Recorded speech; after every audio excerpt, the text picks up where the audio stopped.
ಆಕಾಶವಾಣಿ ಮಂಗಳೂರು.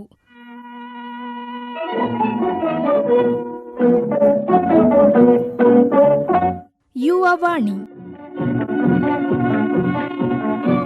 ಇಂದಿನ ಯುವವಾಣಿಯಲ್ಲಿ ಯುವ ಉದ್ಯಮಿ ಅಹಮದ್ ಕಬೀರ್ ಅವರೊಂದಿಗೆ ಸಂದರ್ಶನ ನಡೆಸಿಕೊಡುವವರು ನಮಿತಾ ಆಂತರ್ಯ ಶೆಟ್ಟಿ.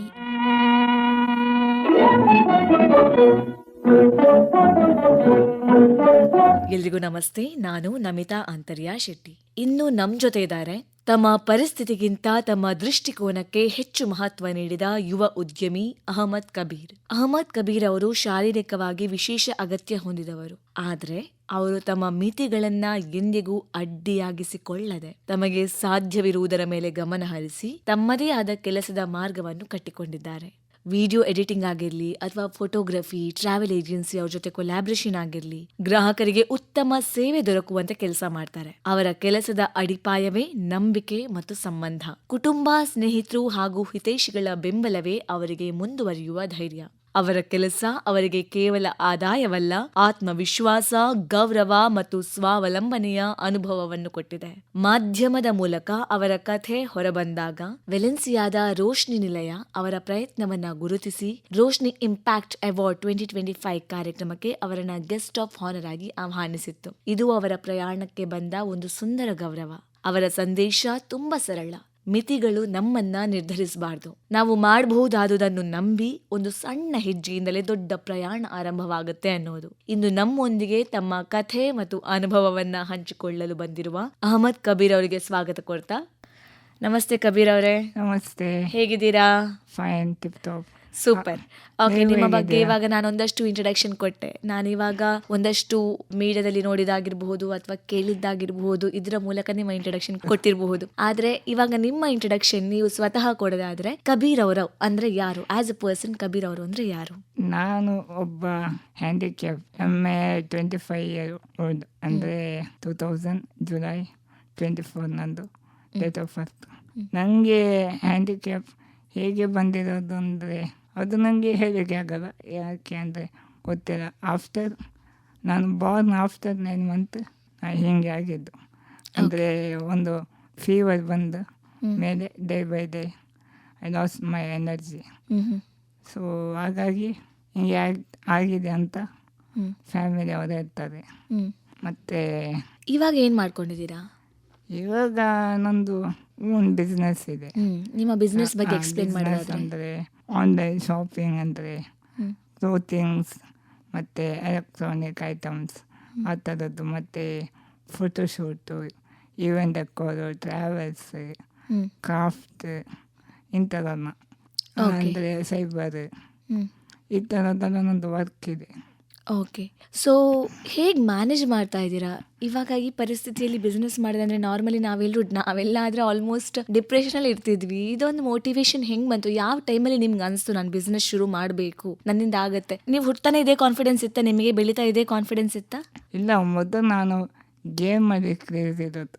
ಓಕೆ. ಮೊದಲು ಎಷ್ಟು ಗೇಮ್ ಅಂದರೆ ಅಂತಲ್ಲ, ಒಂದು ಬೆಳಿಗ್ಗೆ ಎದ್ದರೆ ಗೇಮು, ಸಂಜೆ ಗೇಮು, ನೈಟ್ ಗೇಮ್, ಯಾವ ಗೇಮ್? ಇದೆ ಎಲ್ಲ ಟೈಪ್ಸ್ ಗೇಮ್, GTA ಮತ್ತು ತುಂಬ ಇರ್ತದಲ್ಲ ಫೋನಲ್ಲ? ಹಾಂ, ಫೋನಲ್ಲಿ. ಓಕೆ. ಹಾಗಾಗಿ ಆಟಾಡಿ ಮತ್ತೆ ಬೋರ್ ಆಯಿತು. ಏನಾದರೂ ಮಾಡಬೇಕು, ಸಾಧನೆ ಮಾಡಬೇಕು. ಈಗ ಲೈಫ್ ಇಷ್ಟೇ ಅಲ್ಲ, ಏನಾದರೂ ನಮ್ಮದು ಒಂದು ಮಾಡಬೇಕು. ಹಾಗಾಗಿ ಒಂದು ಬಿಸ್ನೆಸ್ ಪ್ಲ್ಯಾನ್ ಬಂತು. ಹಾಗಾಗಿ ಸ್ಟಾರ್ಟ್ ಮಾಡಿದ್ದು. ಓಕೆ. ಲೈಫ್ ಇಷ್ಟೇ ಅಲ್ಲಲ್ಲ, ಇನ್ನೇನಾದರೂ ಮಾಡಬೇಕು. ದೊಡ್ಡ ಮಾತು, ತುಂಬಾ ದೊಡ್ಡ ಮಾತು. ಯಾವ ಏಜಲ್ಲಿ ಶುರು ಮಾಡಿದ್ದು ಈ ಬಿಸ್ನೆಸ್ ನೀವು? ನನಗೆ ಕ್ರೇಜ್ ಇತ್ತು ಎಡಿಟಿಂಗ್. ಮುಂಚೆನೇ ಮಾಡ್ತಾ ಇದ್ದೆ. ಅದು ಬಿಸ್ನೆಸ್ ಥರ ಮಾಡಲಿಲ್ಲ, ಜಸ್ಟ್ ಫ್ರೆಂಡ್ಸ್ ಸರ್ಕಲಲ್ಲಿ ಎಡಿಟ್ ಮಾಡಿ ಕೊಡ್ತಾ ಇದ್ದೆ. ಈಗ ಫ್ರೆಂಡ್ಸ್ ಅಂದರೆ ಇರ್ತಾರಲ್ಲ, ಎಡಿಟ್ ಮಾಡಿ ಕೊಡು, ಹಾಗೆ ಸ್ಟಾರ್ಟ್ ಆಗಿದ್ದು. ನಾನು ಎಡಿಟ್ ಮಾಡಿ ಮತ್ತೆ 2016 ನಾನು ಏನು ಮಾಡಿದೆ, ಇದು ಮಾಡಿದೆ, ಒಂದು ಎಡಿಟಿಂಗ್ ಪ್ಲ್ಯಾಟ್ಫಾರ್ಮ್ ಮಾಡಿದೆ. ಯಾವ ರೀತಿ ಎಲ್ಲ ಮಾಡ್ಬೋದು, ಮತ್ತು ಕಸ್ಟಮರ್ ಫೈನ್ ಮಾಡೋದು, ಇದೆಲ್ಲ ಸ್ಟಾರ್ಟ್ ಮಾಡಿದೆ. ಹಾಗಾಗಿ 2016 2018 ತನಕ ಫುಲ್ ಎಡಿಟಿಂಗ್. ಎಡಿಟಿಂಗ್ ಮಾಡ್ತಾ ಎಡಿಟಿಂಗ್. ಅದರಲ್ಲಿ ತುಂಬ ಕ್ಲೈಂಟ್ಸ್ ಸಿಕ್ತು, ಹಾಂ. ಹಾಗಾಗಿ ಸ್ಟಾರ್ಟ್ ಮಾಡಿದ್ದು ಒಂದೊಂದು ಬಿಸ್ನೆಸ್. ಓಕೆ. ಯಾವತ್ತಾದರೂ ನಂಗೆ ಯಾಕೆ ಈ ರೀತಿ ಆಯಿತು ಅಂತ ದೇವ್ರ ಹತ್ರ ಕಂಪ್ಲೇಂಟ್ ಮಾಡಿರೋದಿದೆಯಾ? ಇಲ್ಲ, ಏನಾದರೂ ಒಂದು ಕಾರಣ ಇರ್ತದಲ್ಲ, ಒಬ್ಬ ಮನುಷ್ಯ ಬಂದರೆ ಏನಾದರೂ ಒಂದು ಕಾರಣ ಇರ್ತದೆ. ಹಾಗೆ ನಾನು ಬೇಜಾರಾಗಲಿಲ್ಲ, ಏನಾದರೂ ಇರ್ಬೋದಂತ ಅಂದ್ಕೊತಿದ್ದೆ. ಓಕೆ. ಸೊ ಸ್ಕೂಲಿಂಗ್ ಇಲ್ಲ ಆಗಿದೆಯಾ? ಸ್ಕೂಲಿಗೆಲ್ಲ ಇವಾಗ ಎಜುಕೇಷನ್ ಬಗ್ಗೆ? ಎಜುಕೇಷನ್ ಅಂತ ಏನಿಲ್ಲ, ಒಂದು 6 ಮಂತ್ 1 ಇಯರ್ ಅಂದ ಗೌರ್ಮೆಂಟ್ ಕಡೆಯಿಂದ ಬಂದಿದ್ದಾರೆ ಟೀಚರ್ಸ್. ಮತ್ತೇನು ಇಲ್ಲ, ಎಲ್ಲ ಯೂಟ್ಯೂಬ್ ಮತ್ತು ಕ್ಲೈಂಟ್ಸ್ ಜೊತೆ ಮಾತಾಡಿ ಆಟೋಮೆಟಿಕ್ಕಾಗಿ ಬರ್ತದೆ. ಮತ್ತು ಹಿಂದಿ ಕಲಿತದ್ದು ಕಾರ್ಟೂನಿಂದ, ಕಾರ್ಟೂನ್ ನೋಡಿ ಅವಾಗ ಜಾಸ್ತಿ ಕಾರ್ಟೂನ್ ನೋಡ್ತಾ ಇದ್ದೆ, ಆಗ ಕಾರ್ಟೂನಿಂದ ಹಿಂದಿ ಬಂತು. ಓಕೆ. ಇವಾಗ ಕಬೀರ್ ಅವರ ಸಂಕ್ಷಿಪ್ತ ಪರಿಚಯ, ಯಾವ ರೀತಿ ಅವರ ಲೈಫ್ ಇದೆ ಅನ್ನೋದೊಂದು ಸಮ್ಮತಿ ರೀತಿ ನಮಗೆ ಗೊತ್ತಾಯ್ತು. ಇವಾಗ 1 by 1 ಸ್ಟೆಪ್ ಹೋಗೋಣ. ಕಬೀರ್ ಅವರ ಬಾಲ್ಯ ಹೇಗಿತ್ತು? ಆನ್ಲೈನ್ ಗೇಮಿಂಗ್ ಆಡ್ತಾ ಇದ್ವಿ ಅಂತ ಹೇಳಿದ್ರಿ, ಅದನ್ನು ಬಿಟ್ಟು ಏನು ಗೇಮ್ಸ್ ಎಲ್ಲ ಬಿಟ್ಟು ಯಾವ ರೀತಿ ಇತ್ತು ನಿಮ್ಮ ಬಾಲ್ಯ? ನಾವು ಚೆನ್ನಾಗಿ ಆಡ್ತಾ ಇದ್ದೆ. ಮುಂಚೆ ನಾ ಹೀಗೆ ಇರಲಿಲ್ಲ, ನನಗೆ ತಿನ್ನಲಿಕ್ಕೆ ಆಗ್ತಾಯಿತ್ತು ಕೈಯಲ್ಲಿ, ಮತ್ತು ಕುಡಿಯೋಕ್ಕೆ ಆಗ್ತಾಯಿತ್ತು ಓಕೆ ನೀರನ್ನು. ಮತ್ತು ಒಂದು ಆಫ್ಟರ್ ಫ್ಯೂ ಇಯರ್ ಆಗಿ ಒಂದೊಂದು ಹೊತ್ತ ಅಂತ ಓಕೆ ಈಗ ಸ್ಟಾಪ್ ಮಾಡಿದೆ. ತಿನ್ನೋದು ಕೈಯಲ್ಲೇ ಮತ್ತು ಕುಡಿಯೋದು ಇದೆಲ್ಲ ಕೈಯಲ್ಲೇ, ಮತ್ತು ಎತ್ತಲಿಕ್ಕೆ ಆಗಲ್ಲ. ಈಗ ಜಸ್ಟ್ ಫಿಂಗರ್ ವರ್ಕ್ ಆಗೋದು. ಮುಂಚೆನ ಕೈ ಎತ್ತಲಿಕ್ಕೆ ಆಗ್ತಾಯಿತ್ತು, ಈಗ ಏನಿಲ್ಲ. ಈ ಕಂಡೀಷನ್ನ ಏನಾದರೂ ಡಿಫೈನ್ ಮಾಡಿದರೆ ಡಾಕ್ಟರ್ಸ್ ಏನು ಕಂಡೀಷನ್ ಇದು ಅಂತ? ಅವರು ದೇವರು ಕೊಟ್ಟಿದ್ದಲ್ಲ, ಅವನೇ ಸರಿ ಮಾಡಬೇಕಂತ ಹೇಳ್ತಾರೆ. ಅದಕ್ಕೆ ತುಂಬ ಟ್ರೈ ಮಾಡಿದೆ, ಓಕೆ, ತುಂಬ ಡಾಕ್ಟರ್ ಅದು ಇದೆಲ್ಲ ನೋಡಿದೆ, ಆದರೆ ಏನು ಪ್ರಯೋಜನ ಇಲ್ಲ. ಏನು ಕಂಡೀಷನ್ ಅಂತ ಡಾಕ್ಟರ್ಸ್ ಹೇಳಿಲ್ವಾ? ಅವ್ರಿಗೆ ಗೊತ್ತಾಗಿದೆ, ಅವರಿಗೂ ಅದು ಅವನ ಇಚ್ಛೆ ಅಂತ ಹೇಳ್ತಾರೆ. ಓಕೆ. ಚೈಲ್ಡ್ಹುಡ್, ಇವಾಗ ಬಾಲ್ಯದಲ್ಲಿ ಫ್ರೆಂಡ್ಸ್ ಎಲ್ಲ ಹೇಗೆ? ಫ್ರೆಂಡ್ಸ್ ನನಗೆ ಫ್ರೆಂಡ್ಸ್ ಅಂತಲ್ಲ, ಕಸಿನ್ಸ್. Cousins okay. ಅವರ ಒಟ್ಟಿಗೆ ನಾನು ಬಂದಿದ್ದು, ಎಲ್ಲ ಅವರೇ. ನನಗೆ ಫ್ರೆಂಡ್ಸ್ ಕೂಡ ಅವರೇ, ಕಸಿನ್ ಎಲ್ಲ ಅವರೇ, ಮತ್ತು ಅದೇ ಅಷ್ಟೇ. ಓಕೆ. ಅದಾದ ನಂತರ ಇವಾಗ ಬಿಸ್ನೆಸ್ ಅಂತ ಶುರು ಮಾಡ್ತೀರಾ. ಸೊ ಬಿಸ್ನೆಸ್ ಅಂತ ಶುರು ಮಾಡಿದರೆ ಆಬ್ವಿಯಸ್ಲಿ ನೀವು ಆಲ್ರೆಡಿ ಹೇಳಿದ್ದೀರಾ ನಿಮ್ಮ ಇಂಟ್ರೊಡಕ್ಷನಲ್ಲೂ, ನಮಗೆ ನಿಮ್ಮ ಬಗ್ಗೆ ರಿಸರ್ಚ್ ಮಾಡಬೇಕಾದ್ರೆ ಗೊತ್ತಾಗಿದೆ ಫ್ಯಾಮಿಲಿ ಸಪೋರ್ಟ್ ತುಂಬಾ ಇದೆ ಅಂತ. ಫ್ಯಾಮಿಲಿಗಿಂತ ಮತ್ತು ತುಂಬ ಸಪೋರ್ಟ್ ಅಂದರೆ ತಂದೆದು. ತಂದೆಯಿಂದ ನಾನು ಈಗ ಎಲ್ಲಿಗೆ ಬಂದಿದ್ದೇನೆ. ಯಾಕಂದರೆ ಅವರು ಏನು ಬೇಕಾದರೂ ಮಾಡಿ ನಾ ಇದ್ದೇನೆ ಅಂತ. ಅಂದರೆ ನನಗೆ ಯಾವತ್ತೂ ಇಲ್ಲ ಅಂತ ಹೇಳಲ್ಲ, ಅವರು ಏನು ಬೇಕಾದರೂ ಅದು ಕೊಡ್ತಾರೆ ಅವರು. ಈಗ ನಾನು ಇಲ್ಲಿಗೆ ಬರೋಕ್ಕೆ ಕಾರಣ ಅವರು. ಓಕೆ. ನನಗೆ ಏನು ಬೇಕಾದರೂ, ನಾನು ಮೊಬೈಲ್ ಬೇಕಾದರೂ ಅವರಿಂದನೇ ಆಗಿದ್ದು. ಇಲ್ಲ, ಎಷ್ಟು ನಾನು ಕೇಳಿದ್ದು ಸಣ್ಣದು, ಅವರು ಕೊಟ್ಟಿದ್ದು ದೊಡ್ಡದು. ನನಗೆ ಸಣ್ಣದಿರಲಿಲ್ಲ, ನನಗೆ ದೊಡ್ಡದೇ ಅನ್ಎಕ್ಸ್ಪೆಕ್ಟೆಡ್ ಟೈಪ್ ಅವರು ಕೊಟ್ಟಿದ್ದು. ನಾನು ಮೊದಲು ಚಿಕ್ಕವನು ಈಗ ಇರುವಾಗ ನಾನು ಕೇಳಿದ್ದು ಜಸ್ಟ್ ಒಂದು PS5, ಜಸ್ಟ್ ಚಿಕ್ಕದು. ಅವು ನನಗೆ ಮೊಬೈಲೇ ಕೊಟ್ಟು, ನೀ ಇದರಲ್ಲಿ ಆಗ್ತದೆ, ಇದು ತುಂಬ ಗೇಮ್ ಇರ್ತದೆ ಅಂತ. ಹಾಗಾಗಿ ಮೊಬೈಲ್ ಅಲ್ಲಿ ಸ್ಟಾರ್ಟ್ ಆಗಿದ್ದು, ಅಂದರೆ 2010 ಓಕೆ, ಆವಾಗ ಸ್ಟಾರ್ಟ್ ಆಗಿದ್ದು ನಾನು ಮೊಬೈಲ್ ಇಡುವ. ಹಾಗೆ 2016 ಮತ್ತೆ ಬಿಸ್ನೆಸ್ ಪ್ಲ್ಯಾನ್ ಬಂತು. ಓಕೆ. ಹಾಗಾಗಿ ಈಗ ಬಂದಿರೋದು ಇಷ್ಟುವರೆಗೆ. ಇವಾಗ ಬಿಸ್ನೆಸ್ ಅಂತ ಇವಾಗ ಜನರಿಗೆ ಸಾಕಷ್ಟು ಪ್ರಶ್ನೆ ಇರುತ್ತೆ, ಯಾವ ರೀತಿ ಹೇಗೆ ಮಾಡ್ತಾರೆ ಬಿಸ್ನೆಸ್ಸು? ಸೊ ಅದನ್ನ ಇವಾಗ ನೀವು ಎಕ್ಸ್ಪ್ಲೇನ್ ಮಾಡೋದಾದ್ರೆ ಯಾವ ರೀತಿ ವರ್ಕಿಂಗ್ ಪ್ರೊಸೆಸ್ ಯಾವ ರೀತಿ ಇರುತ್ತೆ? ಬಿಸ್ನೆಸ್ ಅಂದರೆ ನಂದು ಓನ್ ಇಲ್ಲ, ನಾನು ಎಲ್ಲ ಕೊಲಾಬ್ ಮಾಡಿದ್ದು. ನಂದು ಓನ್ ಆದರೆ ಏನು, ನಾನೇ ಇನ್ವೆಸ್ಟ್ ಮಾಡಬೇಕೆಲ್ಲ. ಇದು ನನಗೆ ಝೀರೋ ಇನ್ವೆಸ್ಟ್ಮೆಂಟ್. ಕರೆಕ್ಟ್. ಎಲ್ಲ ನನಗೆ ಆರ್ಡ್ರ್ ಬರ್ತಾರೆ, ನಾನು ಅವರಿಗೆ ಕೊಡ್ತೇನೆ. ಹಾಗಾಗಿ ಸ್ಟಾರ್ಟ್ ಆಗಿದ್ದು, ಹಾಗೆ ಆಗ್ತಾ ಇದೆ. ಈಗ ಕ್ರಾಫ್ಟ್ಸ್ ಎಲ್ಲ ಯಾವ ರೀತಿ ಮಾಡ್ತೀರಾ? ಕ್ರಾಫ್ಟ್ ಓನೇ ಮನೆಯಲ್ಲಿ ಮಾಡೋದು, ನನ್ನ ತಂಗಿದ್ದಾರೆ, ಅವರು ಹೆಲ್ಪ್ ಮಾಡಿ. ಓಕೆ. ಆ್ಯಂಡ್ ಇದು ಟ್ರಾವೆಲ್ ರಿಲೇಟೆಡ್ ಅಂದರೆ ಟ್ರಾವೆಲ್ ಇದ್ದಿದ್ದಾರೆ, ಏನು ಏಜೆನ್ಸೀಸ್ ಏಜೆನ್ಸಿ ಇದ್ದಾರೆ, ಅವ್ರಿಗೆ ಕೊಡ್ತೀನಿ ಸೀದಾ. ಓಕೆ, ಅವರಿಗೆ ಮತ್ತೆ ಕ್ಲೈಂಟ್ಸ್ನ ಕೊಡ್ತೀರಾ? ಮೊಬೈಲಲ್ಲಿ ಇರ್ತದಲ್ಲ ಆ್ಯಪ್ಸ್, ಅದರಿಂದ ಟ್ರಾವೆಲ್ಸ್ ಮಾಡ್ತೇನೆ. ಇನ್ನು ಫೋಟೋಗ್ರಫಿ ರಿಲೇಟೆಡ್ ಇಲ್ಲ ಅಂದರೆ ಅವರಿಗೆಲ್ಲ ನೀವು ಕ್ಲೈಂಟ್ಸ್ ಕೊಡುವಂಥದ್ದಾ? ಹಾಂ ಹೌದು, ಫೋಟೋಗ್ರಫಿ ಅಂದರೆ ಸೈನ್ಸ್ ಕೊಡೋದು, ಮತ್ತು ಫೋಟೋ ನಾನು ಎಡಿಟ್ ಮಾಡೋದು. ಓಕೆ, ಎಡಿಟ್ ಫೋಟೋ ಮಾಡ್ತೀರಾ? ನನಗೆ ಗೊತ್ತಿದ್ದಲ್ಲ ಎಡಿಟ್ ಅಲ್ಲ, ಓಕೆ ಸೊ ಜನರು ನನ್ನ ಎಡಿಟಿಗೆ ಫಿದಾಗ್ತಾರೆ. ಓಕೆ ನಂದೇ ಬೇಕಂತ. ನಾನು ಅವ್ರದ್ದು ಎಡಿಟ್ ಕೊಟ್ಟರೆ ಕೂಡ ಅವ್ರಿಗೆ ಸ್ಯಾಟಿಸ್ಫ್ಯಾಕ್ಷನ್ ಇರಲ್ಲ, ಓಕೆ ನಾನೇ ಮಾಡಬೇಕಂತ. ಹಾಗಾಗಿ ನಾನೇ ಮಾಡಿಕೊಡೋದು. ಫೋಟೋ ನಾವು ತೆಗೆದು ನನಗೆ ಕಳಿಸ್ತಾರೆ, ನಾವು ಮತ್ತೆ ಎಡಿಟ್ ಮಾಡಿ ಅವ್ರಿಗೆ ಕಳಿಸೋದು. Okay, done. ಇವಾಗ ಕಬೀರ್ ಅವರಿಗೆ ಏನೆಲ್ಲ ಆಸೆ ಇದೆ? ಇನ್ನು ಮುಂದೆ ಲೈಫ್ನ ಯಾವ ರೀತಿ ಕಟ್ಕೋಬೇಕು, ಯಾವ ರೀತಿ ಮುಂದುವರಿಬೇಕು ಅನ್ನೋದು ನಿಮ್ಮ ಡ್ರೀಮ್ಸ್ ಏನು? ತುಂಬ ಇದೆ, ತುಂಬ ಅಂದರೆ ಅದು ಹೇಳಲಿಕ್ಕೆ ಆಗಲ್ಲ, ಅಷ್ಟು ಇದೆ. ಅದನ್ನು ಎಕ್ಸ್ಪ್ಲೋರ್ ಮಾಡಬೇಕು, ಟ್ರಾವೆಲ್, ಮತ್ತು ತುಂಬ ದೇಶ ನೋಡಬೇಕು, ಮತ್ತು ಇನ್ನು ಬರಬೇಕು ಬಿಸ್ನೆಸ್ಸಲ್ಲಿ. ಇಷ್ಟು ಸಾಕಾಗಲ್ಲ, ಇನ್ನು ತೋರಿಸ್ಬೇಕು ನಾನು ಯಾರಂತ. ಸೂಪರ್. ರೋಶ್ನಿ ಇಂಪ್ಯಾಕ್ಟ್ ಅವ್ರದ್ದು ಅವಾರ್ಡ್ ಸಿಕ್ಕಿದೆ ಅಲ್ವಾ? ಹೌದೌದು. ಸೊ ಆ ಅವಾರ್ಡ್ ಸಿಕ್ಕಿರುವಂತಹ ಮೊಮೆಂಟ್, ಅವ್ರು ನಿಮ್ಮ ಸೋಷಿಯಲ್ ಮೀಡಿಯಾ ನೋಡಿ ಅವರಿಗೆ ಗೊತ್ತಾಗಿರ್ಬೋದು ಅಂತ ಹಾಂ ಅನ್ಕೊಳ್ತೀನಿ. ಹೌದು, ಸೊ ಆ ಅವಾರ್ಡ್ ಸಿಕ್ಕಿರುವಂತಹ ಮೊಮೆಂಟ್ ಹೇಗಿತ್ತು? ಅದು ಅನ್ಎಕ್ಸ್ಪೆಕ್ಟೆಡ್. ನನಗೆ ಹೇಳಲಿಕ್ಕೆ ಆಗಲ್ಲ, ಅಷ್ಟು ಖುಷಿ ಇದೆ. ಅದು ಹೇಗೆ ಹೇಳೋದು, ಅಷ್ಟು ಜನರ ಮುಂದೆ ನನಗೆ ಫಸ್ಟ್ ಟೈಮ್ ನನಗೆ ಹೇಳಲಿಕ್ಕೆ ಆಗಿಲ್ಲ, ಅದೇ ಮಾತಾಡೋಕ್ಕೆ ಆಗಿಲ್ಲ, ಅಷ್ಟು ನನಗೆ ಖುಷಿಯಾಗಿದೆ. ಓಕೆ, ಇವಾಗ ಟ್ರಾವೆಲ್ ಮಾಡಬೇಕು ಅಂತ ಹೇಳಿದ್ರಿ, ಯಾವ ದೇಶ ಎಲ್ಲ ಸುತ್ತಬೇಕು ಅಂತ ಆಸೆ ಇದೆ? ದೇಶ ತುಂಬ ಇದೆ. ಈಗ ನಾನು ಮೊದಲೇ ಆಗಿ ಇದ್ದದ್ದು ಮಕ್ಕ ಮದೀನಾ, ಅದಾಯಿತು, ಒಂದಾಯಿತು ಆ ಡ್ರೀಮ್. ಮತ್ತು next target Dubai. Dubai Burj Khalifa ಅಂತ ಪ್ಲಾನ್ ಇದೆ, ಅದು ನೋಡಬೇಕು. ಸೊ ಇನ್ಶಾಲ್ಲ ನೆಕ್ಸ್ಟ್ ಜರ್ನಿ ಅದೇ ನಂದು. ಮತ್ತು ಒಂದೊಂದು ದೇಶ ನೋಡ್ತಾ ಇರಬೇಕು. ಸೂಪರ್. ಹಾಗೆ ಇವಾಗ ಎಲ್ಲ ಇದ್ದವರು ಕೂಡ ಆ ಪ್ರಾಬ್ಲಮ್ ಈ ಪ್ರಾಬ್ಲಮ್ ಅಂತ ಸಾಕಷ್ಟು ನಾವು ಡಿಪ್ರೆಷನ್ ಅದು ಇದು ಅಂತ ಇವಾಗ ಕಾಮನ್ ವರ್ಡ್ಸ್ ಅಲ್ವಾ? ಸೊ ಇವಾಗ ಕಬೀರ್ ಅವರ ಮನಸ್ಥಿತಿ ಯಾವ ರೀತಿ ಇದೆ, ಒಂದೊಂದು ವರ್ಡ್ನ ಅವ್ರು ಯಾವ ರೀತಿ ಡಿಫೈನ್ ಮಾಡ್ತಾರೆ ಅಂತ ಕೇಳುವಂತ ಆಸೆ. ನಾನು ಒಂದೊಂದು ಪದ ಹೇಳ್ತೀನಿ, ಆ ಪದದ ಅರ್ಥ ನಿಮ್ಮ ಪ್ರಕಾರ ಏನು ಅಂತ ಹೇಳ್ಕೊಂಡು ಹೋಗಿ, ಓಕೆನಾ? ನಿಮ್ಮ ಪ್ರಕಾರ ಕಾನ್ಫಿಡೆನ್ಸ್ ಅಂದ್ರೆ ಏನು ಕಬೀರ್? ಕಾನ್ಫಿಡೆನ್ಸ್ ಇದ್ದವನೇ ಜೀವಿಸಬಹುದು. ಕಾನ್ಫಿಡೆನ್ಸ್ ಇಲ್ಲಂದರೆ ಏನು ಮಾಡಲಿಕ್ಕೆ ಆಗಲ್ಲ. ಕಾನ್ಫಿಡೆನ್ಸ್ ಇದ್ದರೆ ಏನು ಬೇಕಾದ್ರು ಮಾಡಬಹುದು. ಫಾರ್ ಎಕ್ಸಾಂಪಲ್, ನನಗೆ ಕಾನ್ಫಿಡೆನ್ಸ್ ಫುಲ್ ಇದೆ, ನಾನು ನೋಡಲ್ಲ ಅದು ಆಗಲ್ಲ ಅಂತ ಥಿಂಕೇ ಮಾಡಲ್ಲ. ಕಾನ್ಫಿಡೆನ್ಸ್ ಅಂದರೆ ಅದು ಕಾನ್ಫಿಡೆನ್ಸ್ ಇಲ್ಲ ಅಂದರೆ ಏನಾಗಲ್ಲ. ಕಾನ್ಫಿಡೆನ್ಸ್ ಒಂದು ವ್ಯಕ್ತಿಗೆ ಬೇಕೇ. ಮೊದಲು ಈಗ ನೋಡಿ, ಸೆಲ್ಫ್ ಲವ್ ಮತ್ತು ಸೆಲ್ಫ್ ರೆಸ್ಪೆಕ್ಟ್ ಮತ್ತು ಇದು ಟ್ರಸ್ಟ್ ಯುವರ್ ಸೆಲ್ಫ್ ಅಂತ ಇದೆಯಲ್ಲ, ಅದು ಮೈನ್ ಒಬ್ಬನಿಗೆ ಬೇಕೇ. ಅದಿಲ್ಲಂದರೆ ಆಗಲ್ಲ. ಅದಿದ್ದವನು ಏನು ಬೇಕಾದ್ರೂ ಮಾಡ್ಬೋದು, ಏನು ಬೇಕಾದ್ರೂ ಮಾಡ್ಬೋದು. ಇಂಡಿಪೆಂಡೆನ್ಸ್, ಫ್ರೀಡಮ್ ಅಂದರೆ ನಿಮ್ಮ ಪ್ರಕಾರ ಏನು? ಫ್ರೀಡಮ್ ಎಲ್ಲರಿಗೂ ಬೇಕು.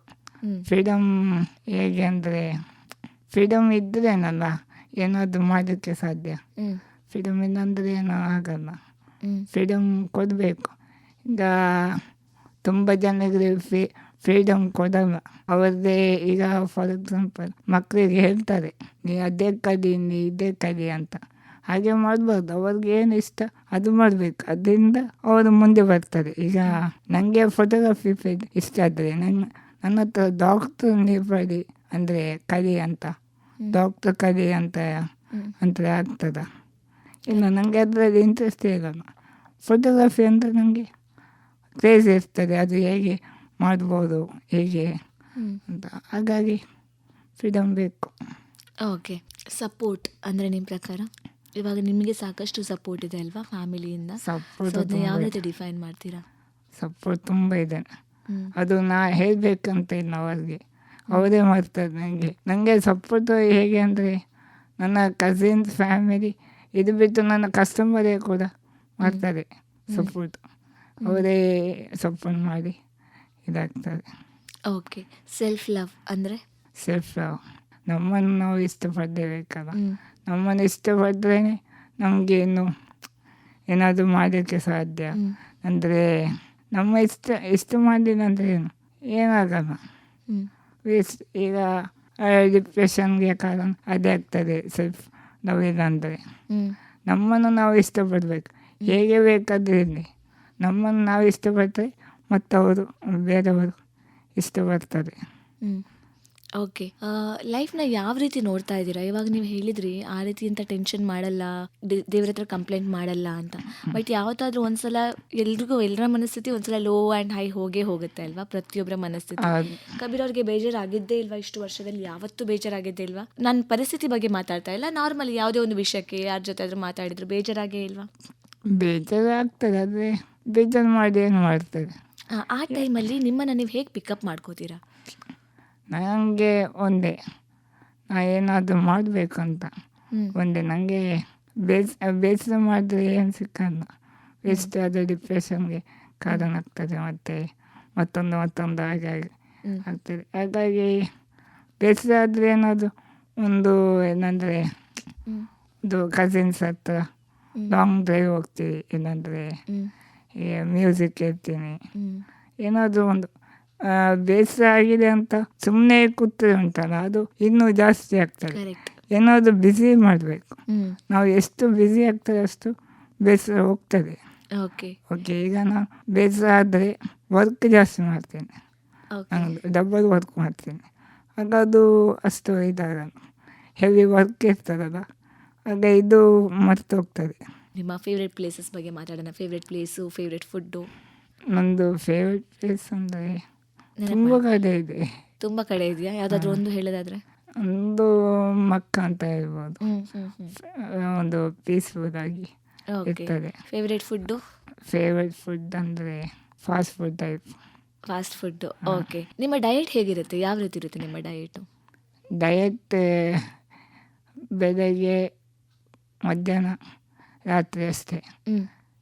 ಏನಂದರೆ ಸಂಜೆ ನಾನು ಹೇಗೆ ಅಂದರೆ ಮೆಡಿಸಿನ್ಸ್ ಇರುತ್ತಾ ನಿಮಗೆ? ಮೆಡಿಸಿನ್ ಇದೆ, ಅದು ಗ್ಯಾಸ್ಟ್ರಿಕ್ ಮಾತ್ರ. ಓಕೆ, ಬೇರೆ ಎಂಥ ಮೆಡಿಸಿನ್ಸ್ ಇಲ್ಲ? ಗ್ಯಾಸ್ಟ್ರಿಕ್. ಸೊ ಮೆಡಿಸಿನ್ಸ್ ಪ್ರಕಾರ ಡಯಟ್ ಅಡ್ಜಸ್ಟ್ ಮಾಡ್ಕೋಬೇಕು ಅನ್ನೋದೇನಿಲ್ಲ, ಸೊ ನಾರ್ಮಲೇ ಇದೆ ಅದೆಲ್ಲ. ಓಕೆ. ಅಂದರೆ ಮಾರ್ನಿಂಗ್ ಏನು ಪ್ರಿಫರ್ ಮಾಡ್ತೀರಾ? ಮಧ್ಯಾಹ್ನ ಏನು ತಿಂತೀರಾ? ಫುಡ್ ನನಗೆ ಫುಡ್ಡು ಸಾಫ್ಟಾಗಿರಬೇಕು, ಹಾಗಾದರೆ ತಿನ್ನಲಿಕ್ಕೆ ಆಗಲ್ಲ. ನನಗೆ ಸಾಫ್ಟ್ ಇರಬೇಕು. ಮತ್ತು ಜ್ಯೂಸ್ ಫೇವ್ರೇಟ್. ಜ್ಯೂಸ್ ನನಗೆ ಬೇಕೇ ಡೈಲಿ. ಏನಂದರೆ ಅಮ್ಮನ ಹತ್ರ ಹೇಳ್ತೀನಿ, ನನಗೆ ಜ್ಯೂಸ್ ಏನಾದರೂ ಮಾಡಿಕೊಡಿ ಅಂತ. ಅದೊಂದು 12 ಗಂಟೆ ತನಕ ನನಗೆ ಬೇಕೇ ಅದು ಜ್ಯೂಸ್. ಹಾಗಾಗಿ ರೆಡಿ ಇರ್ತದೆ, ನಾನು ಕೇಳುವ ಮುಂಚೆ ಜ್ಯೂಸ್ ರೆಡಿ ಇರ್ತದೆ. ಮತ್ತು ಮಧ್ಯಾಹ್ನ ನಂದು ಟೈಮಿಂಗ್ ಸ್ವಲ್ಪ ಚೇಂಜ್. ಒಂದು 12, ಒಂದು 11ಗೆ ಬ್ರೇಕ್ಫಾಸ್ಟ್, ಮತ್ತು ಮಧ್ಯಾಹ್ನ ಊಟ 4 ಗಂಟೆಗೆ, ಮತ್ತು ಟೀ ಟೈಮ್ ಒಂದು 7:30 ಆ ಥರದ್ದು, 7:30, 8 ಹಾಗೆ ಟೀ ಟೈಮ್. ಮತ್ತು ನೈಟ್ 10-10:30 ಹಾಗೆ. ಯಾಕಂದರೆ ಲೇಟ್ ಅಲ್ಲ ನಾವು ಮಲಗೋದು, ಹಾಗಾಗಿ ಲೇಟೇ ತಿಂಡಿ ಮಾಡೋದು. ಓಕೆ.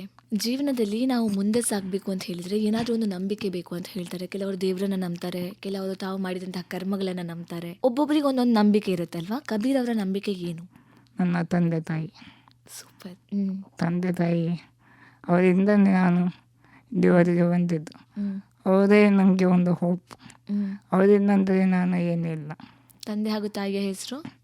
ನನ್ನ ತಂದೆಯ ಹೆಸರು ಅಬ್ಬಾಸ್, ಮತ್ತು ನನ್ನ ಅಮ್ಮನ ಹೆಸರು ಅಮ್ಮಿನಮ್ಮ. ಓಕೆ. ಇವಾಗ ತಂದೆ ತಾಯಿ ಜೊತೆ ಕೂಡ ನಿಮಗೆ ಸಾಕಷ್ಟು ನಿಮ್ಮ ಸಪೋರ್ಟರ್ಸ್ ಇರ್ತಾರೆ ಅಲ್ವಾ? ಬರೀ ತಂದೆ ತಾಯಿ ಮಾತ್ರ ಅಲ್ವಾ? ತಂದೆ ತಾಯಿ ಮೇನ್, ಹೌದು, ಕರೆಕ್ಟ್.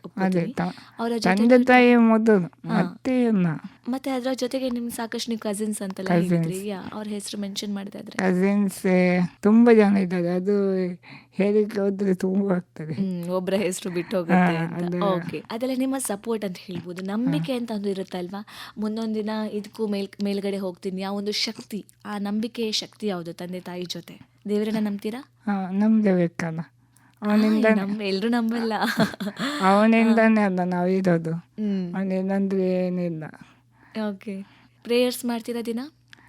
ಪ್ರೇಯರ್ಸ್ ಅದು ಮೈನ್ ಬೇಕೇ, ಒಬ್ಬ ವ್ಯಕ್ತಿಗೆ ಪ್ರೇಯರ್ಸ್ ಬೇಕೆ. ಹಾರ್ಡ್ ವರ್ಕ್ ಜೊತೆ ಪ್ರೇಯರ್ಸ್ ಬೇಕು. ಅದೇನಂದರೆ ನೋಡಿ, 50% ಹಾರ್ಡ್ ವರ್ಕ್ ಇದ್ದರೆ 50% ಪ್ರೇಯರ್ ಬೇಕು. ಅವನ ಹತ್ರ ಕೇಳ್ಕೊಂಡ್ರೇನಲ್ಲ ಅವನು ಕೊಡೋದು. ನಮಗೆ ಬೇಕಂತ ನಾವು ಅಂದ್ಕೊಂಡ್ರೆ ಏನಾಗಲ್ಲ. ಅವನ ಹತ್ರ ಕೂಡ ಕೇಳಬೇಕು, ನನಗೆ ಇದು ಬೇಕು ಹೀಗೆ ಹೀಗೆ. ಏನ್ ಕೇಳ್ತೀರಾ ನನಗೆ ದೇವ್ರ ಅದು ಹತ್ರ? ತುಂಬ ಸಕ್ಸಸ್ ಹ್ಮ್. ಆಗಿದೆ. ಹಾಗೆ ಕೇಳಬೇಕು ಓಕೆ, ಏನ್ ಕೇಳ್ತೀರಾ ದಿನ ನಿಮ್ಮ ಪ್ರೇಯರ್ಸ್ ಅಲ್ಲಿ ಏನಿರುತ್ತೆ? ಅಂದರೆ ಅದು ಹೇಳ್ಬಾರ್ದಲ್ಲ. ಓಕೆ, ಪ್ರೇಯರ್ಸ್ ಹೇಳಿದ್ರೆ ಅದರ ಶಕ್ತಿ ಕಮ್ಮಿ ಆಗುತ್ತೆ ಹಾ, ಅಂತನಾ? ಅದು ಓಕೆ, ಒಬ್ಬೊಬ್ಬರ ಒಂದೊಂದು ನಂಬಿಕೆ. ಫೈನ್. ನಿಮ್ಮ ಬಗ್ಗೆ ನಿಮಗೆ ತುಂಬಾನೇ ಪ್ರೌಡ್, ಹೆಮ್ಮೆ ಅಂತ ಅನ್ಸುವಂಥ ವಿಷಯ ಯಾವುದು? ಜನರ ಪ್ರೀತಿ. ಹ್ಮ್. ಜನರ ಪ್ರೀತಿ ನನಗೆ ಎಷ್ಟು ಹ್ಯಾಪಿನೆಸ್ ಕೊಡ್ತದೆ ಅಂದರೆ ನಾನು ಎಕ್ಸ್ಪೆಕ್ಟ್ ಮಾಡಲ್ಲ ಅಷ್ಟು ಹ್ಮ್. ಇದು ಜನರ ಪ್ರೀತಿ ಇದೆ, ಹ್ಮ್. ಅವರ ಬ್ಲೆಸ್ಸಿಂಗ್ಸ್ ಇದೆ. ಹ್ಮ್. ನನಗೆ ಹಣದಲ್ಲಿ ಕೂಡ ಅಷ್ಟು ಸ್ಯಾಟಿಸ್ಫ್ಯಾಕ್ಷನ್ ಇದಲ್ಲ. ಜನರ ಪ್ರೀತಿಯ ತುಂಬ ಹೋಪ್ ಬರ್ತದೆ, ಮತ್ತು ಇನ್ನೂ ಏನಾದರೂ ಮಾಡಬೇಕು, ಇನ್ನೂ ಜನರ ಪ್ರೀತಿ ಗೆಲ್ಲಬೇಕು, ಹ್ಮ್. ಮನಸ್ಸನ್ನು ಗೆಲ್ಲಬೇಕಂತ ಹ್ಮ್. ಅದೊಂದಿದೆ. ಓಕೆ, ನಿಮ್ಮ ಬಗ್ಗೆ ಒಬ್ರು ಬರ್ದಿರುವಂಥ ಆರ್ಟಿಕಲ್ ಓದಿದ್ದೆ, ಅವರು ನಿಮ್ಮನ್ನ ಮಾಲಲ್ಲಿ ಮೀಟ್ ಆಗಿದ್ರು ಅಂತ. ಹೌದೌದು, ನೀವು ಅವರಿಂದನೇ ಇಷ್ಟು ಒಂದಿರೋದು. ನಿಮ್ಮ ಅವರು ಬಗ್ಗೆ ಒಂದು ತುಂಬ ಆರ್ಟಿಕಲ್ ಬರ್ದಿದ್ರು. ಹೌದು. ಅವರು ಎಷ್ಟು ಆರ್ಟಿಕಲ್ ಬರೆದಿದಂದರೆ ಒಂದು 5-6 ಮೇಲು ಬರೆದಿದ್ದಾರೆ. ಹ್ಮ್. ಹೌದು ಅಷ್ಟು ಆರ್ಟಿಕಲ್ ಇದೆ. ಹೌದು. ಅವರಿಂದನೇ ಇವಾಗ ಇಲ್ಲಿ ಬಂದಿರೋದು, Correct. ಒಂದು ಆರ್ಟಿಕಲಿಂದ. ಈ ನಾವು ತುಂಬ ಎನರ್ಜಿನ ತುಂಬ ನಂಬ್ತೀವಲ್ವ, ನಾವು ಯಾವ ರೀತಿ ಮಾತಾಡ್ತೀವಿ ಅದೇ ರೀತಿ ನಮಗೆ ಎನರ್ಜಿ ಸಿಗುತ್ತೆ ಅಂತ. ಕಬೀರ್ ಅವ್ರು ನೋಡಿದ ಕೂಡಲೇ ಅವರು ಫಸ್ಟಿಗೆ ಮಾತಾಡುವ ಗ್ರೀಟಿಂಗ್ಸ್ ಆಗಿರ್ಬೋದು, ಹೇಗಿದ್ದೀರಾ ಅಂತ ಕೇಳುವಂಥದ್ದಾಗಿರ್ಬೋದು, ನಾವೇ ಅದನ್ನು ಮಾಡಲ್ಲ ಎಲ್ರ ಜೊತೆ. ಸುಮ್ಮನೆ ಸಪ್ಪೆ ಮೊರೆ ಹಾಕ್ಕೊಂಡು ಬಂದ್ವಾ ಗುಡ್ ಮಾರ್ನಿಂಗ್ ಅಂತ ಹೇಳ್ಕೊಂಡು ಅಷ್ಟೇ ಇರ್ತೀವಿ. ಬಟ್ ನೀವು ಗುಡ್ ಮಾರ್ನಿಂಗ್ ಹೇಗಿದ್ದೀರಾ ಅಂತ ಕೇಳಬೇಕಾದ್ರೆ ಜೀವನಕ್ಕೊಂದು ಹುರುಪು ಬಂದಂಗಿರುತ್ತೆ. ಹೇಗೆ ಬಂತು ನಿಮಗೆ ಇಷ್ಟೊಂದು ಚಾಮ್? ಹೇಗೆ ಆ ಚಾಮ್ಗೆ ಕಾರಣ ಏನು? ಈಗ ಒಬ್ಬರು ಖುಷಿಯಿಂದ ನಮಗೆ ಖುಷಿ ಸಿಗ್ತದೆ ಅಂದರೆ ನಾವು ಅದು ಟ್ರೈ ಮಾಡಬೇಕಲ್ಲ ಆ ಖುಷಿಗೆ. ಹ್ಮ್. ಅದು ಖುಷಿಯಾಗಿದ್ದರೆ ನಮಗೆ ಕೂಡ ಖುಷಿ ಸಿಗ್ತದೆ. ಅವರ ಖುಷಿ, ಅವರ ಫೇಸಲ್ಲಿ ಒಂದು ಸ್ಮೈಲ್ ನೋಡುವಾಗ ಹ್ಮ್. ನಮಗೆ ಕೂಡ ಖುಷಿ ಸಿಗ್ತದೆ. ಮತ್ತು ಅದು ಏನಂದರೆ ಒಬ್ಬರ ಮುಖದಲ್ಲಿ ಉಂಟಲ್ಲ ಸ್ಮೈಲ್ ಮಾಡಿದ್ರೆ ನಮಗೆ ಕೂಡ ಗುಡ್ ಡೀಡ್ ಅಂತ ಹೇಳ್ತಾರೆ, ಅಂತ ಗುಡ್ ಡೀಡ್ ಅದು ಸಿಗ್ತದೆ ಅಂತ ಹ್ಮ್. ಹೇಳ್ತಾರೆ. ಹಾಗಾಗಿ ನಾನು ಅದೊಂದು ಫೋಕಸ್ ಮಾಡ್ತೀನಿ ಹ್ಮ್. ಅದಕ್ಕಾಗಿ. ಓಕೆ, ನಿಮಗೆ ಖುಷಿ ಸಿಗುವಂಥದ್ದು ಯಾವುದು? ಒಂದು ಈ ರೀತಿ ಗುಡ್ ಡೀಡ್ಸ್ ಅಂತ ಹೇಳಿದ್ರಿ, ಹ್ಮ್. ಇನ್ನೊಂದು ನಿಮ್ಮ ಕೆಲಸ ನಿಮಗೆ ಖುಷಿ ಕೊಡುತ್ತೆ ಅಂತ ಹೇಳಿದ್ರಿ, ಹೌದು. ಇದನ್ನು ಬಿಟ್ಟು ಟ್ರಾವೆಲಿಂಗ್. ಓಕೆ, ಹೌದು. ಬೇರೆ ಏನಿದೆ? ಕಬೀರ್ ಅವರ ಮುಖದಲ್ಲಿ ಸ್ಮೈಲ್ ಇನ್ನಷ್ಟು ಜೋರಾಗಬೇಕು. ಆಲ್ರೆಡಿ ಕಬೀರ್ ಅವರು ತುಂಬಾ ಸ್ಮೈಲಿಂಗು, ಆದರೆ ಇನ್ನೂ ಸ್ಮೈಲಿಂಗ್ ಜಾಸ್ತಿ ಆಗಬೇಕು, ಇರೋ ಮುಖದಲ್ಲಿರುವಂಥ ಸಂತೋಷ ಇನ್ನೂ ಹೆಚ್ಚಾಗಬೇಕು ಅಂತ ಹೇಳಿದರೆ ಅದಕ್ಕೆ ಕಾರಣ ಏನಾಗಿರುತ್ತೆ? ಕಸಿನ್ಸ್ ಜೊತೆ ಇದ್ದರೆ ನನಗೆ ನಗ್ದು ಸಾಕಾಗುತ್ತೆ. ಸಾಕಾಗ್ತದೆ. ಅಷ್ಟು ಪೋಖ್ರಿ ನಗ್ತದೆ. ಮಾಡೋದೆಲ್ಲ ಇದೆಯಾ? ಹಾಂ, ಪೋಖ್ರಿ ಮಾಡೋದೆಲ್ಲ ಇದೆಯಾ? ಎಲ್ಲ ಇರ್ತದೆ. ಅವರಲ್ಲಿ ಒಬ್ಬ ಅಂತಾರೆ ನೋಡ್ತಾನೆ, ನಂದು ಡಿಸೆಂಬರ್ ಥರ ಅವ್ರು ನೋಡೋದು. ಓಕೆ. ಅವರಲ್ಲಿ ಒಬ್ಬನಂತ ನೋಡ್ತಾರೆ. ಓಕೆ, ಮೂವೀಸ್ ಎಲ್ಲ ನೋಡ್ತೀರಾ ಒಟ್ಟೊಟ್ಟಿಗೆ? ಡೆಫಿನೆಟ್. ನಾವು ಸಂದರ್ಶನದ ಕೊನೆ ಹಂತಕ್ಕೆ ಬಂದಿದ್ದೀವಿ ಕಬೀರ್. ಇವಾಗ ಓಕೆ, ನಿಮಗೆ ಇನ್ಸ್ಪಿರೇಷನ್ ಅಥವಾ ರೋಲ್ ಮಾಡೆಲ್ ಅಂತ ಇದ್ರೆ ಯಾರದು? ನನಗೆ ನಾನೇ ಇನ್ಸ್ಪಿರೇಷನ್. ಓಕೆ. ನನಗೆ ಬೇರೆ ಅಂಥದ್ದೇನಿಲ್ಲ ಇನ್ಸ್ಪಿರೇಷನ್. ಓಕೆ. ಮತ್ತು ಮೋಟಿವೇಟ್ ಅಂದರೆ ಜನರು. ಓಕೆ, ಅವ- ಇವಾಗ ನಿಮ್ಮ ನೋಡಿ ಎಷ್ಟೋ ಜನ ಇನ್ಸ್ಪೈರ್ ಆಗ್ತಾರಲ್ವಾ? ಹಾಂ. ನಿಮ್ಮ ನೋಡಿ ಇನ್ಸ್ಪೈರ್ ಆಗಿರೋರಿಗೆ ನೀವು ಕೊಡುವಂಥ ಒಂದು ಫೈನಲ್ ಟಿಪ್ಸ್ ಅಂತ ಹೇಳಿದ್ರೆ ಏನಂತ ಕೊಡ್ತೀರಾ? ಸಾಧನೆ ಮಾಡಿ, ಏನಾದರೂ ಸಾಧನೆ ಬೇಕಂದರೆ ಮಾಡಿ. ಸುಮ್ಮನೆ ಕೂತ್ಬಿಟ್ಟು ನನಗೆ ಅದಾಗಲ್ಲ ಇದಾಗಲ್ಲ ಅಂದರೆ ಏನಾಗಲ್ಲ, ಅದು ಆಟೋಮ್ಯಾಟಿಕ್ ಬರಲ್ಲ. ಏನು ಮಾಡಬೇಕಾ ಮಾಡಿ. ಎಷ್ಟೋ ಜನ ಚಿಕ್ಕ ಚಿಕ್ಕ ಪುಟ್ಟ ವಿಷಯಕ್ಕೆ ಬೇಜಾರಾಗೋದೆಲ್ಲ ಇದೆ, ಅವ್ರಿಗೆ ಏನಿಲ್ಲ ಅಂತ ಹೇಳಿ ಅದೇ ಅದು ಮಾಮೂಲಿ. ಏನಂತ ಹೇಳಕ್ಕೆ ಇಷ್ಟಪಡ್ತೀರಾ? ಅದೇ ಏನಾದರೂ ಮಾಡಬೇಕಂದ್ರೆ ಮಾಡಬೇಕು, ಮತ್ತು ಸುಮ್ಮನೆ ಕೂತ್ರೆ ಏನು ಆಗಲ್ಲ. ಜೀವನನ ಯಾವ ರೀತಿ ನೋಡಬೇಕು, ಜೀವನನ ಯಾವ ರೀತಿ ಕಟ್ಕೋಬೇಕು, ಇದ್ರ ಬಗ್ಗೆ ನಿಮ್ಮ ಅಭಿಪ್ರಾಯ, ನೀವು ನಿಮ್ಮನ್ನ ಇನ್ಸ್ಪಿರೇಷನ್ ಆಗಿ ತಗೊಳ್ಳೋರಿಗೆ ಏನಂತ ಹೇಳಕ್ಕೆ ಇಷ್ಟಪಡ್ತೀರಾ? ಫೈನಲ್ ಒಂದು ಲೈನ್, ಯಾವುದಾದ್ರೂ ಒಂದು ಲೈನಲ್ಲಿ ಲೈಫ್ನ ಡಿಸ್ಕ್ರೈಬ್ ಮಾಡೋದಾದರೆ ಲೈಫ್ನ ಯಾವ ರೀತಿ ಡಿಸ್ಕ್ರೈಬ್ ಮಾಡ್ತೀರಾ? ಒಂದು ಲೈನಲ್ಲಿ, ಇವಾಗ ಫಾರ್ ಎಕ್ಸಾಂಪಲ್ ನಾನು ಹೇಳ್ಬೋದು ಲೈಫ್ ಟೇಕ್ ಇಟ್ ಸಿಂಪಲ್ ಅಂತ ಹೇಳ್ಬೋದು ಅಲ್ವಾ? ಅದೇ ರೀತಿ ಕಬೀರ್ ಅವರ ಒಂದು ಟ್ಯಾಗ್ ಲೈನ್ ಇರುತ್ತೆ ಅಲ್ವಾ, life Never give up. Never give up. Never give up. Super. Never give up ಅನ್ನುವಂಥ ಧ್ಯೇಯದೊಂದಿಗೆ ಮುನ್ನುಗ್ಗಿದ್ರೆ ಜೀವನ ತುಂಬಾ ಸುಂದರವಾಗಿ ಕಟ್ಕೊಳ್ಳೋಕೆ ಸಾಧ್ಯ ಅಂತ. ಇಲ್ಲಿವರೆಗೂ ಬಂದು ತುಂಬಾನೇ ಚೆನ್ನಾಗಿ ಮಾತಾಡಿದ್ರಿ. ತುಂಬಾನೇ ಚೆನ್ನಾಗಿ ಮಾತಾಡೋಕ್ಕಿಂತಲೂ ಹೆಚ್ಚಾಗಿ ನಿಮ್ಮ ಮುಖದಲ್ಲಿರುವಂತಹ ಆ ನಗು, ಆ ಚಾಮ್, ಇವಾಗ ನಮ್ಮ ಕೇಳುಗರು ನಿಮ್ಮನ್ನ ಬರೀ ಕೇಳ್ತಾ ಇದ್ದಾರೆ, ಆದ್ರೆ ನಾವು ನಿಮ್ಮನ್ನ ಸ್ವತಃ ನೋಡಿದ್ವಿ ಅಲ್ವಾ. ನೋಡ್ಬೇಕಾದ್ರೆ ಆ ಮುಖದಲ್ಲಿರುವಂಥ ಚಾಮ್ ತುಂಬಾನೇ ಇನ್ಸ್ಪಿರೇಷನ್ ಕೊಡುತ್ತೆ. ಈ ಚಾಮ್ ಇದೇ ರೀತಿ ಇರ್ಲಿ, ನಿಮ್ಮನ್ನ ನೋಡಿ ಸಾಕಷ್ಟು ಜನ ಇನ್ಸ್ಪೈರ್ ಆಗ್ಲಿ, ಜೀವನ ನೀವು ನೋಡುವಂತಹ ದೃಷ್ಟಿ ಸಾಕಷ್ಟು ಜನರಿಗೆ ಮೋಟಿವೇಶನ್ ಆಗಿರ್ಲಿ. Thank you so much. Thank you. Welcome. So ಕೇಳುಗರೆ, ಇಂದು ನಾವು ಕೇಳಿದ ಈ ಸಂಭಾಷಣೆ ಕೇವಲ ಒಂದು ಸಂದರ್ಶನ ಮಾತ್ರವಲ್ಲ, ಇದು ಜೀವನವನ್ನು ನೋಡುವಂತಹ ಒಂದು ದೃಷ್ಟಿ. ನಾವು ಹಲವಾರು ಬಾರಿ ನಮ್ಮ ಮಿತಿಗಳ ಬಗ್ಗೆ ಹೆಚ್ಚು ಯೋಚನೆ ಮಾಡ್ತೀವಿ ಅಲ್ವಾ. ಸಮಯ ಇಲ್ಲ, ಅವಕಾಶ ಇಲ್ಲ, ಪರಿಸ್ಥಿತಿ ಸರಿ ಇಲ್ಲ ಅಂತ. ಆದ್ರೆ ಇಂದು ಕೇಳಿದ ಕಥೆ ಒಂದೇ ಒಂದು ವಿಷಯವನ್ನು ನಮ್ಗೆ ನೆನಪಿಸುತ್ತೆ. ನಮ್ಮ ಬದುಕನ್ನ ನಿರ್ಧರಿಸುವುದು ನಮ್ಮ ಮಿತಿಗಳಲ್ಲ, ನಮ್ಮ ಮನಸ್ಥಿತಿ. ಜೀವನದಲ್ಲಿ ಪ್ರತಿಯೊಬ್ಬರ ಬದುಕಲ್ಲೂ ಯಾವುದೋ ಒಂದು ಹೋರಾಟ ಇದೆ, ಆದ್ರೆ ಅದೇ ಹೋರಾಟ ಒಂದು ದಿನ ನಮ್ಮ ಶಕ್ತಿಯಾಗಿ ಬದಲಾಗಬಹುದು ಅನ್ನುವಂಥ ನಂಬಿಕೆ ಇದ್ರೆ ಸಾಕು. ಇವತ್ತು ಈ ಕಾರ್ಯಕ್ರಮದಿಂದ ನಾವು ಒಂದು ಸಣ್ಣ ವಿಚಾರವನ್ನು ನಮ್ಮೊಳಗೆ ಯೋಚನೆ ಮಾಡೋಣ. ನಾವು ಮಾಡಬಲ್ಲುದರ ಮೇಲೆ ಗಮನ ಕೊಡೋಣ. ಒಂದು ಸಣ್ಣ ಹೆಜ್ಜೆಯನ್ನಾದರೂ ಮುಂದೆ ಇಡೋಣ. ಯಾಕಂದ್ರೆ ಪ್ರತಿ ದೊಡ್ಡ ಬದಲಾವಣೆ ಒಂದು ಸಣ್ಣ ಹೆಜ್ಜೆಯಿಂದಲೇ ಆರಂಭವಾಗುತ್ತೆ. ನಾವು ಎಲ್ಲರೂ ಯಾವಾಗ್ಲಾದ್ರೂ ನಂಗೆ ಸಾಧ್ಯ ಇಲ್ಲ, ಇದು ನನ್ನಿಂದ ಆಗಲ್ಲ ಅಂತ ಅಂದುಕೊಂಡ ಕ್ಷಣ ಇರುತ್ತೆ ಅಲ್ವಾ. ಆದ್ರೆ ಇಂದು ಕೇಳಿದ ಈ ಪ್ರಯಾಣ ನಮ್ಗೆ ಒಂದು ಮೌನ ಸಂದೇಶವನ್ನು ಕೊಡುತ್ತೆ. ಪರಿಸ್ಥಿತಿ ನಮ್ಗೆ ತಡೆಯಾಗಬಹುದು, ಆದ್ರೆ ನಮ್ಮ ನಂಬಿಕೆ ನಮ್ಮನ್ನ ಮುಂದಕ್ಕೆ ಕರೆದೊಯ್ಯುತ್ತೆ. ಇನ್ನೊಂದು ವಿಚಾರ, ಇವತ್ತು ನಾವು ಕೇಳಿದ ಈ ಕಥೆ ಯಾರಿಗೂ ಕಂಪೇರ್ ಮಾಡ್ಲಿಕ್ಕಲ್ಲ, ಇದು ನಮ್ಗೆ ಒಂದು ಪ್ರಶ್ನೆ ಕೇಳುತ್ತೆ. ನಾನು ನನ್ನ ಜೀವನದಲ್ಲಿ ಏನ್ ಮಾಡೋಕ್ಕೆ ತಯಾರಾಗಿದ್ದೀನಿ? ಯಶಸ್ಸು ಅಂದ್ರೆ ಎಲ್ರಿಗೂ ಒಂದೇ ಅರ್ಥ ಅಲ್ಲ. ಕೆಲವರಿಗೆ ಅದು ಸ್ಥಿರತೆ, ಕೆಲವರಿಗೆ ಸ್ವತಂತ್ರತೆ, ಇನ್ನು ಕೆಲವರಿಗೆ ತಮ್ಮನ್ನ ತಾವು ಒಪ್ಪಿಕೊಳ್ಳುವಂತಹ ಧೈರ್ಯ. ಇಂಥ ಕಥೆ ನಮಗೆ ನೆನಪಿಸುತ್ತೆ, ಸಹಾಯ ಕೇಳುವುದು ದುರ್ಬಲತೆ ಅಲ್ಲ, ಸಹಕಾರ ಮಾಡಿಕೊಂಡು ಮುಂದೆ ಹೋಗುವುದು ಸೋಲಲ್ಲ. ಒಟ್ಟಿಗೆ ನಡೆಯುವುದರಲ್ಲೇ ಶಕ್ತಿ ಇದೆ. ಜೀವನ ನಮ್ಗೆ ಯಾವ ಪರಿಸ್ಥಿತಿ ಕೊಡುತ್ತೆ ಅನ್ನೋದು ನಮ್ಮ ಕೈಯಲ್ಲಿ ಇಲ್ಲದೆ ಇರಬಹುದು, ಆದ್ರೆ ಆ ಪರಿಸ್ಥಿತಿಯನ್ನ ನಾವು ಹೇಗೆ ಮೆಟ್ಟಿ ನಿಲ್ತೀವಿ ಅನ್ನೋದು ಸಂಪೂರ್ಣವಾಗಿ ನಮ್ಮ ಆಯ್ಕೆ. ನಾವು ಪರಿಪೂರ್ಣರಾಗಿರ್ಬೇಕಾಗಿಲ್ಲ, ಆದ್ರೆ ಪ್ರಾಮಾಣಿಕವಾಗಿ ಪ್ರಯತ್ನಿಸುವ ಮನಸ್ಸು ಇದ್ರೆ ಸಾಕು. ಮಿತಿಗಳ ಜೊತೆ ಬದುಕುವುದಲ್ಲ, ಮಿತಿಗಳನ್ನೇ ಮೀರಿಸುವ ಧೈರ್ಯದಲ್ಲಿ ಬದುಕೋಣ. ಮಾತುಗಳು ಮುಗ್ದಿರಬಹುದು, ಆದ್ರೆ ಸ್ಪರ್ಶವಾದ ಭಾವನೆ ಅಲ್ಲೇ ಉಳಿಯುತ್ತೆ. ಇಂದು ನಾವು ಕೇಳಿದ ಈ ಪ್ರಯಾಣ ನಮ್ಗೆ ದೊಡ್ಡ ಕನಸುಗಳನ್ನ ಬೋಧಿಸಲ್ಲ, ಆದ್ರೆ ಸಣ್ಣ ಸತ್ಯವನ್ನು ನೆನಪಿಸುತ್ತೆ. ನಮ್ಮೊಳಗೆ ನಾವು ಊಹಿಸುವುದಕ್ಕಿಂತ ಹೆಚ್ಚು ಶಕ್ತಿ ಇದೆ ಅನ್ನೋದು. ಯಾರಾದ್ರೂ ಇವತ್ತಿನ ಈ ಕಾರ್ಯಕ್ರಮದಿಂದಾಗಿ ತಮ್ಮೊಳಗಿನ ಭಯಕ್ಕೆ ಸ್ವಲ್ಪ ಕಡಿಮೆ ಜಾಗ ಕೊಟ್ಟು ತಮ್ಮ ಸಾಮರ್ಥ್ಯಕ್ಕೆ ಸ್ವಲ್ಪ ಹೆಚ್ಚು ಜಾಗ ಕೊಟ್ರೆ ಅದೇ ಈ ಸಂಜೆಯ ಗೆಲುವು. ನಾವು ಬಹಳ ಬಾರಿ ಜೀವನ ನಮ್ಮಿಂದ ಏನ್ ಕಿತ್ಕೊಂಡಿದೆ ಅನ್ನೋದ್ರಲ್ಲೇ ನಿಂತಿರ್ತೀವಿ ಅಲ್ವಾ. ಆದ್ರೆ ಇಂದು ಕೇಳಿದ ಈ ಸಂಭಾಷಣೆ ಒಂದು ಬೇರೆ ಪ್ರಶ್ನೆ ಕೇಳುತ್ತೆ, ಜೀವನ ನಮ್ಗೆ ಏನು ಕಲಿಸಿದೆ ಅನ್ನೋದು. ಕೆಲವೊಮ್ಮೆ ಶಕ್ತಿ ಅಂದ್ರೆ ಜೋರಾಗಿ ನಿಲ್ಲುವುದಲ್ಲ, ನಿಧಾನವಾಗಿ ಮುಂದುವರಿಯುವುದೇ ನಿಜವಾದ ಧೈರ್ಯ. ಇದಾಗಿತ್ತು ಇಂದಿನ ಯುವವಾಣಿ. ಮುಂದಿನ ಕಾರ್ಯಕ್ರಮದಲ್ಲಿ ಮತ್ತೆ ಭೇಟಿಯಾಗೋಣ. ನಾನು ನಮಿತಾ ಆಂತರ್ಯ ಶೆಟ್ಟಿ.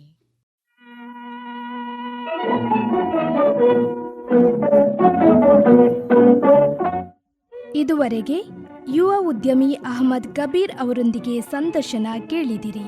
ನಡೆಸಿಕೊಟ್ಟವರು ನಮಿತಾ ಆಂತರ್ಯ ಶೆಟ್ಟಿ. ಇದು ಇಂದಿನ ಯುವವಾಣಿ. ಮುಂದಿನ ಯುವವಾಣಿಯಲ್ಲಿ ಮತ್ತೆ ಭೇಟಿಯಾಗೋಣ. ನಮಸ್ಕಾರ.